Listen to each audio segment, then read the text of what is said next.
Triumph Bonneville is the name given to an iconic motorcycle from Triumph Motorcycles. It's named after the Bonneville salt flats in the state of Utah, USA, where Triumphs, among other marques, made successful attempts on the world motorcycle speed records.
The original Triumph Bonneville was a 650cc parallel twin motorcycle manufactured by the Triumph Engineering Company Limited and later by Norton Villiers Triumph and Triumph Motorcycles Limited, the workers' cooperative.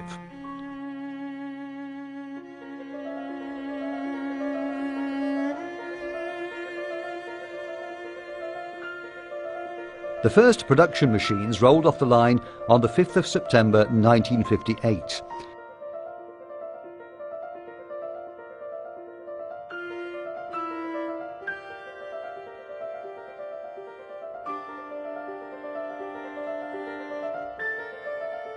They were based on the Tiger 110 model and fitted with that model's optional twin carburetor cylinder head, twin Amal monoblock carbs and remote float as standard. The E3134 high-performance inlet camshaft was also fitted, with Lucas K2FC red label magnetos on the USA models.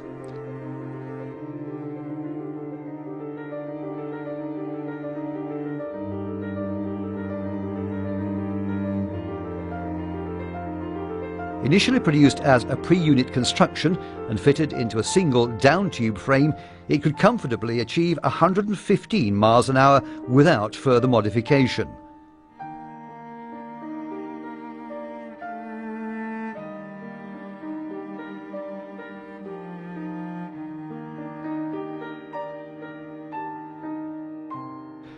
The same engine configuration continued through 1960 to 1962, but with a new duplex frame comprising twin front down tubes in the construction and new petrol tank and seat arrangement. The 6-volt dynamo had been replaced by an alternator, and the usual Lucas magneto still powered the ignition system. This series finished in August 1962, and although criticised as not one of the best Bonneville types, remains one of the most sought after.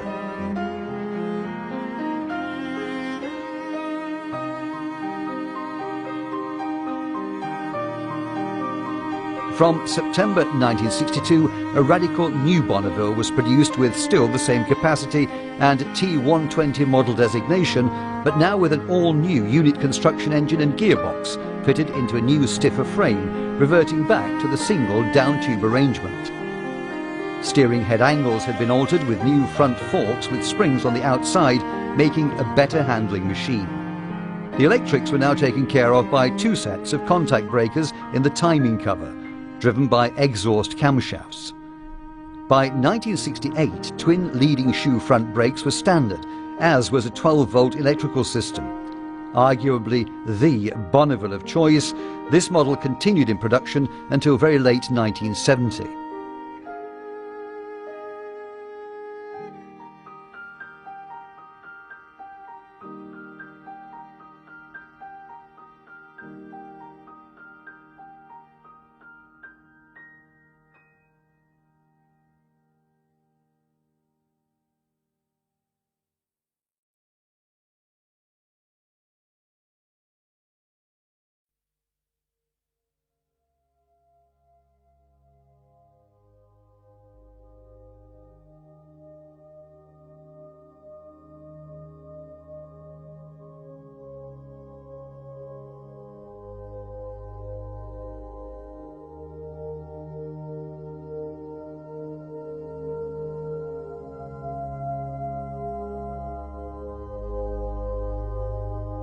In 1969, continuing in the quest for speed, Malcolm Uphill, on board a T120 Bonneville, competing in the Isle of Man TT races, riding in the production machine class, which was the first to do a 100-mile-per-hour lap with an average race speed of 99.99 miles an hour.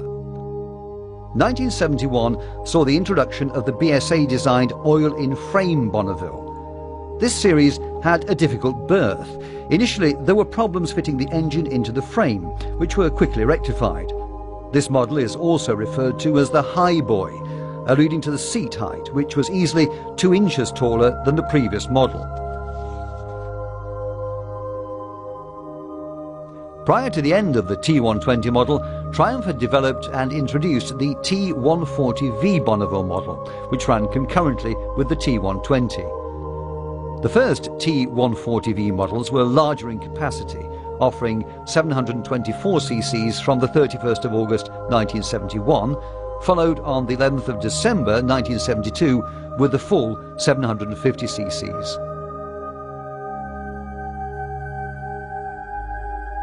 The oil-in-frame, as its name suggests, has a large 4-inch diameter central spine made from 600-ton tensile steel tube, which also doubles as the oil tank for the engine. The capacity is reduced from 6 imperial pints to only 4. However, because the surface area of the tube is greater than the previous oil tank, the oil temperature is actually cooler. Standard equipment by now was disc front brake, followed in 1976 with rear disc and left-hand gear change. This was the start of the wholly produced cooperative-made machines for the 1976 model year, commencing on the 10th of July 1975.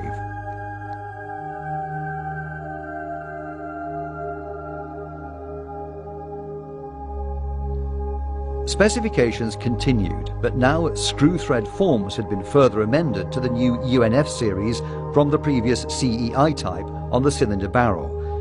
The opportunity was also taken to produce a special version of the T140V to commemorate Queen Elizabeth II's Silver Jubilee. It was resplendent in silver, red, white and blue with chromed engine covers and built as a limited edition, designated T140J Jubilee.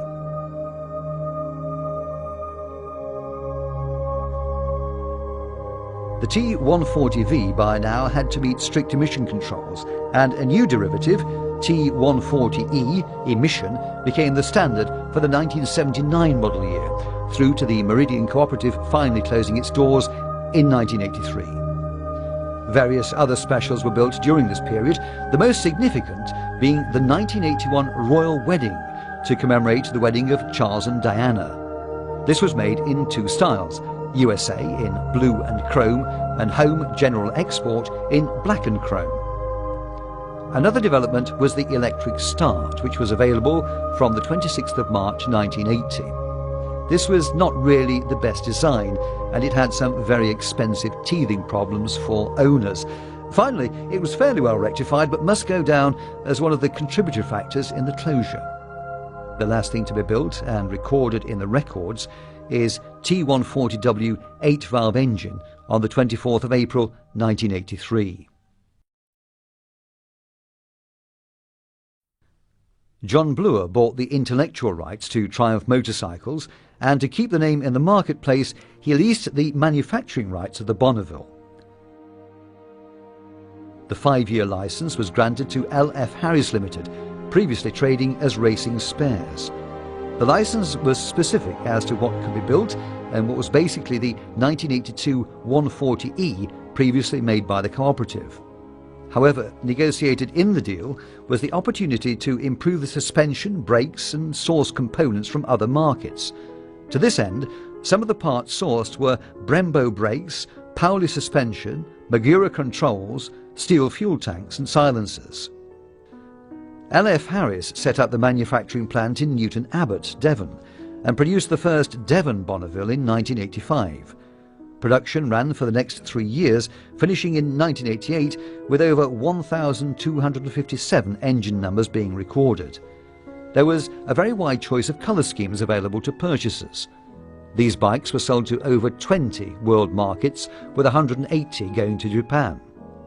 While LF Harris no longer produces motorcycles, the business continues as one of the major suppliers of Meriden and Devon spare parts, and it's still situated in Newton Abbot. Sadly, Les Harris passed away earlier this year. The Royal Signals, the White Helmets display team, have been using Triumph motorcycles in their displays for over 70 years, and currently use a fleet of 30 Devon Bonnevilles fitted with single carburettors and other specific modifications to suit their routine.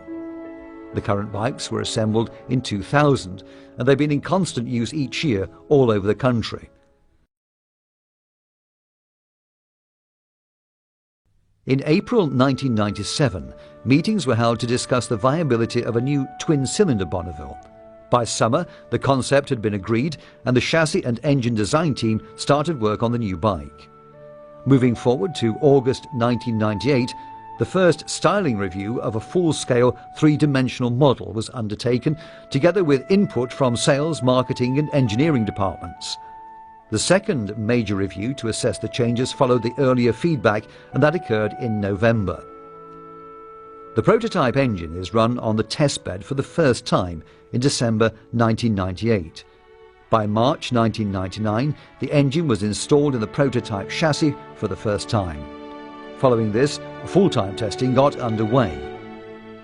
The first 6 development bikes were built in July 1999. 4 were used primarily for engine testing and the other 2 for chassis test work.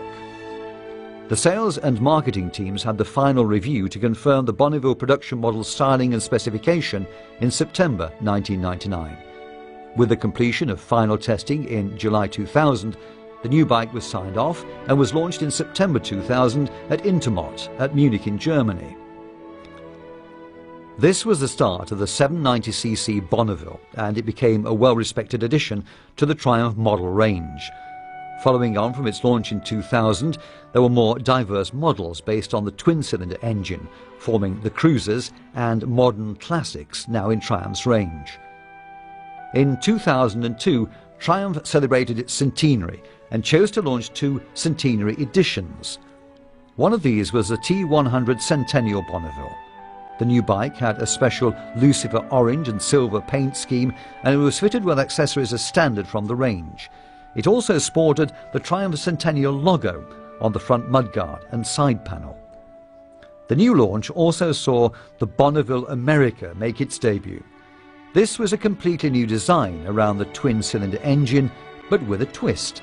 The firing order was changed from 360 degrees to a more cruiser-like sounding 270 degrees. New frame and wheels, forward controls, and the cruiser was here.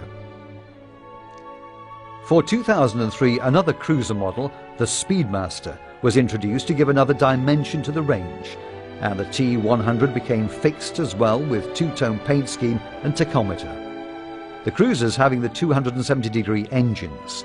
The others had the 360-degree engine, with all having a capacity of 790 cc's. The model range was selling well, but there was an opportunity to introduce a more sporting Bonneville for 2004. Taking its name from a previous racing version, the Thruxton was introduced. It had a new 865cc engine with more power, sporting handlebars, more length on the twin rear shocks, and a lean, sporting look. Harking back to the 1960s and the American influence, Triumph chose to make the Scrambler for the 2006 model year. This was a high-exhaust, on-off-road Bonneville featuring a two-tone colour scheme and revised steering angle. It was fitted with the 865cc engine, which by now had also become standard in the America and the Speedmaster, and having the 270-degree firing order. The range now consisted of Bonneville, T100, Thruxton, America, Speedmaster and Scrambler.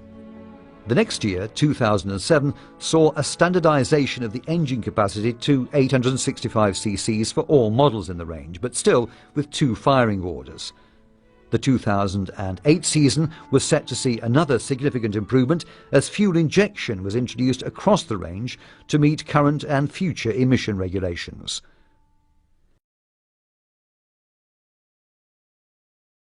It's now 50 years since the first T120 Bonneville rolled off the production line back at the old Meriden factory. Triumph have continually improved an already good machine, and for 2009 added 2 more bikes to the impressive lineup. First is the Bonneville SE.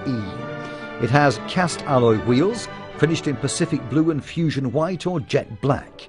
The edges of the wheels are polished and the spokes picked out in black, resembling the Leicester wheels fitted to the 1979 T140D Bonneville Special. It also has a lower seat height, due in part to the 17-inch front wheel now fitted. The final Bonneville for 2009 is the 50th Anniversary Limited Edition. It's painted in the same colours as the original Tangerine Dream T120 from 1959. This time the colours are called Meriden Blue and Exotic Orange. The original capacity of the Bonneville was 650 cc's, and so, in respect of this, there are only 650 of these models made. Each has a brass plaque on the handlebar mount, proudly displaying their number. It's fitted with a unique black seat with white piping, and the Triumph logo in gold on the back. Chrome cam cover and 50th logo decals on the side panels, supplied with a certificate of authenticity signed by John Bloor. This is surely the most fitting way to celebrate 50 years of this icon, which is the Triumph Bonneville.